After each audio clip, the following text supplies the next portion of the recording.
I'm sure everybody, and I can say this because I happened to notice it at the museum today. My dad's toupee.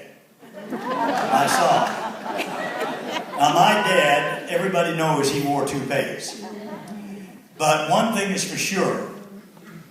If he could squeeze anything out of a nickel, my dad would do it. Because he was that kind of a person. He was so prudent, having been so poor. He'd get on the phone and argue with somebody over $2.95 for an hour. We go to Vietnam. My father went to Korea in 1953 with Ernest Tubb to sing for the servicemen. So obviously, he was such a hit over there that one of the things they coined, all the soldiers, they knew this. And when Dad started putting on shows there in Korea, in 1953, they'd all come up to him and say, we're going to pull Hank Snow and move on. That's what the troops would say.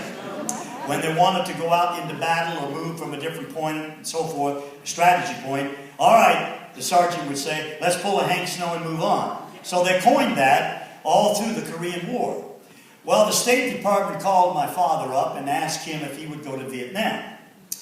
And so he was preparing to go, and he agreed to go to sing for the servicemen. And I was, at that time, I started pastoring a church in Nashville. So I said, you know, I would really like to go with you, Dad. He said, well, you know, what would you do as a country show? I said, well, I'll do a little gospel portion in your program, if it's okay. He said, that'll be fine then, come on. So halfway through the show, to give him a break, I'd do about 20 minutes and sing a few gospel songs to the crowd, you know, and just had a wonderful time there with him. We came back to the United States, and State Department called him up in 1968, the next year, and they said, Hank, the soldiers loved you over there. Would you be able to go back to Vietnam and sing for them in 1969? Dad said, well, what's the date? They said January and February 1969. He said, well, I can't make it. He said, I'm booked for a series of shows in New Zealand and Australia. So I couldn't go. Of course, as you know, one of Dad's big songs was, I've Been Everywhere, right? A lot of folks aren't aware of the fact that that song was written in Australia by Australians. Dad heard about it, and he got his hands on it and rewrote the words with American singers. Of course, it was one of his number ones. And Dad had 23 gold records. He would have had a whole lot more had it not been for the fact that RCA had been cheating him out of royalties for a long time. He had them audited and discovered, and they couldn't go back to the 50s. The law wouldn't let him go back to all of his major hits. But out of that, they settled with him financially, and they presented him with 23 gold records. And he was always wondering why, with I'm Moving On being recorded 86 different artists over a period of years, that he didn't get a gold record.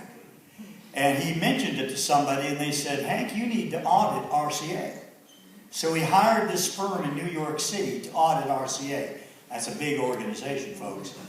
And sure enough, he found that they had been holding back his royalties, and he'd get up to 800,000, 900,000, but he'd never get to that million or better.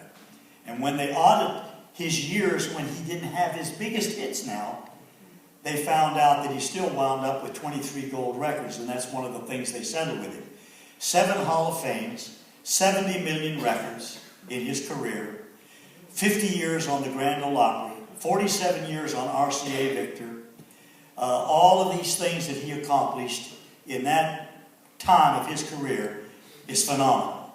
I mean, any country artist will tell you that he achieved a phenomenal career. And he didn't have a hit. You know, and I know that you're going to have a hit. Right now, if you don't get a hit by the time you're in your late 20s, look out. I mean, it can happen. He was 36 years old before I'm Moving On, and that almost didn't make it. He had to argue on the telephone with Steve Schultz because RCA was about to drop him.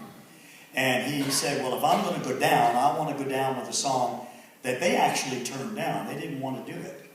And, of course, we know everything then became history, and he had one number one after another. And whether you read the trade magazines or not, you probably discovered that back in the 50s, it would be between Dad and Hank Williams, the two Hanks.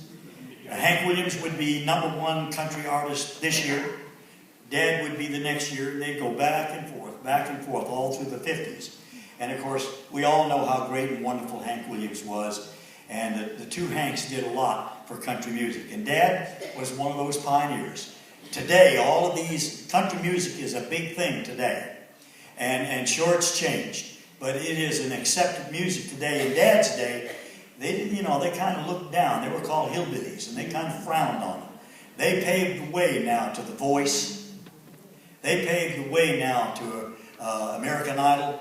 They paved the way for people singing on network TV programs. Dad did the Perry Como Show, a lot of different networks in Canada and different places, and he hated television. But he did these programs when country artists were not welcomed on a lot of these programs. Dad paved the way. So a lot of country music today can be contributed to those pioneers back in the 50s and 60s that laid it all out for them. So I can say, as his son, I'm proud of the fact of what Dad accomplished in those years. So getting back to Vietnam, you thought I forgot, didn't you? Getting back to Vietnam, I went over in 1969 to be there, and a couple of interesting things took place. The first year in '66 that I went with him, we were in, I don't know if you've ever seen these big bubbles. A lot of the football teams use them in the hot weather to practice. And so they had makeshift hospitals over there with these things that could blow them up like a balloon. And they had it in there because they had to rush people into these hospitals after they were in firefights. And once the light went out in that place, you couldn't see your hand in front of you. So my dad's toupee fell off on the floor. And I'm sleeping in there, and I'm hearing Caden Roberts and Tommy Vaden, all Dad's band players, we're all hearing this rustling going on. And I said, Dad, what's going on? He said, I've lost my toupee. Well, I get down on the floor, we're trying to find this toupee. With no flashlights, no nothing. He didn't want to turn it on because he didn't want the band members to see it without his toupee. So eventually he does find it because he knew approximately where it's at. And he stuck it on his head. And the next morning when the lights came on and he's up and down, we're all looking at him. Suddenly he's got bangs.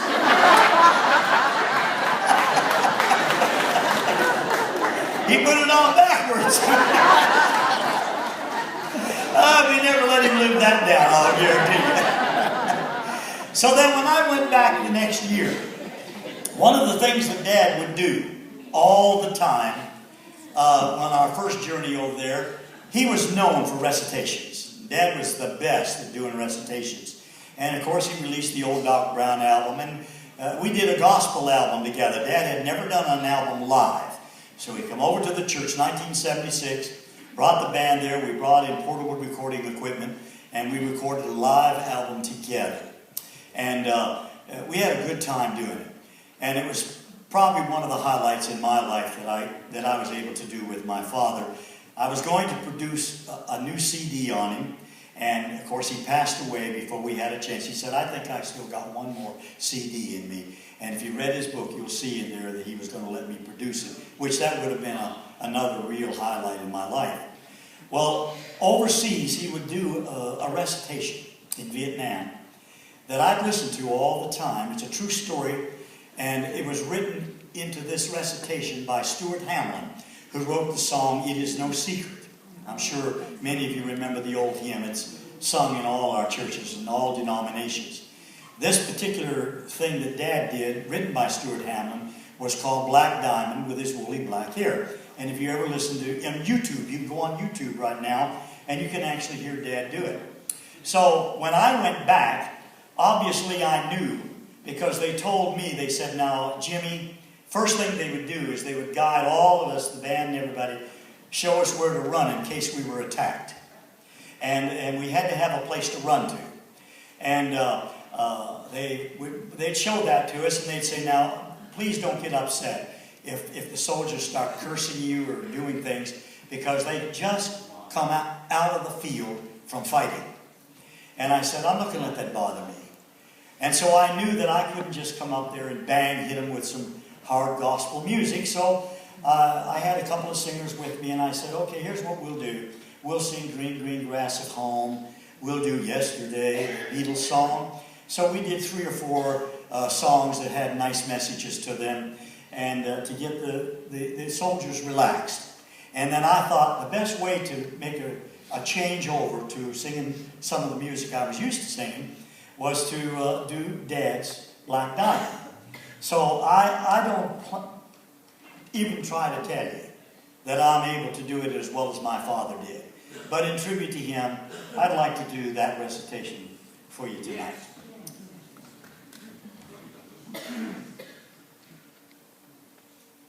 It's number 4 or 5 on that CD, I think.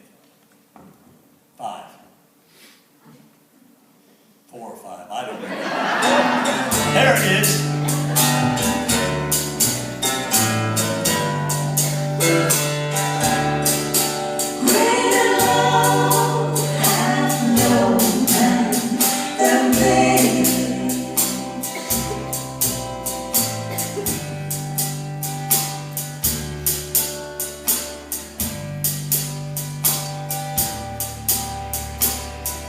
These eyes of mine have seen some things I'm sure you'd never find in a book.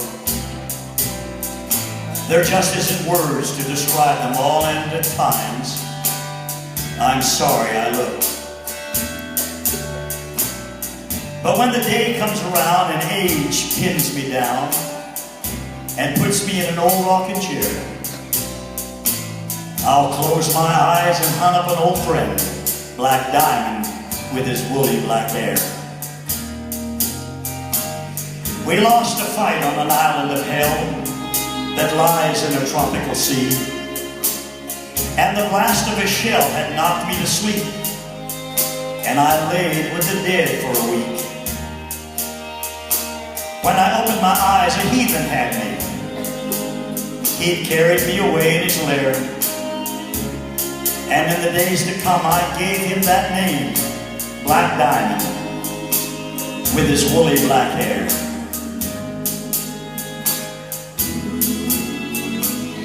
Hidden away in a cave in the hills, he held a cup to my lips, but I couldn't drink to gather new strength from the pain in a shattered hip.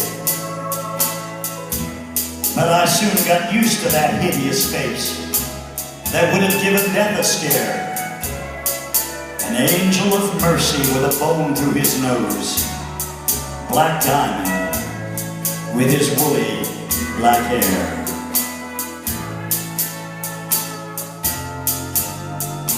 He had gone to fetch my food when the enemy got wise to the game, and from the crest of the